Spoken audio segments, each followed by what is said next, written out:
Good morning students. आज मी तुम्हाला इंग्रजी भाषेतील 3 शब्दांमधील फरक काय असतो ते स्पेलिंगसहित आणि त्यांच्या पार्ट्स ऑफ स्पीच सहित सांगणार आहे.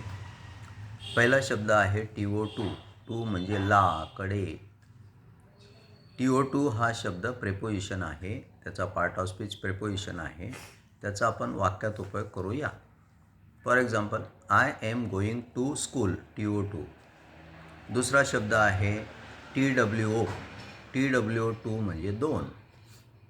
त्याचा पार्ट ऑफ स्पीच आहे adjective. For example, I have 2 brothers. आणि तिसरा शब्द आहे TOO2. TOO2 म्हणजे सुद्धा किंवा खूपच. आणि त्याचा पार्ट ऑफ स्पीच आहे ॲडव्हर्ब. आपण म्हणतो ना, थँक्यू टू मच, म्हणजे मी खूपच आभारी आहे. Did you understand the difference in these 3 words? What are the words?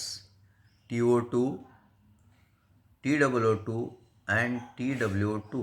These are homophones. Their pronunciations are same. त्यांचे उच्चार सारखे आहेत. या तीनही शब्दांचे उच्चार सारखे आहेत. कोणते 3 शब्द परत लक्षात आलं का तुमच्या? सांगू का? TO2, TWO2 आणि TOO2 हे 3 शब्द उच्चाराने सारखे वाटतात, म्हणून त्यांचे अर्थ मी तुम्हाला सांगितले. Okay, did you understand? Thank you. See you in the next grammar video.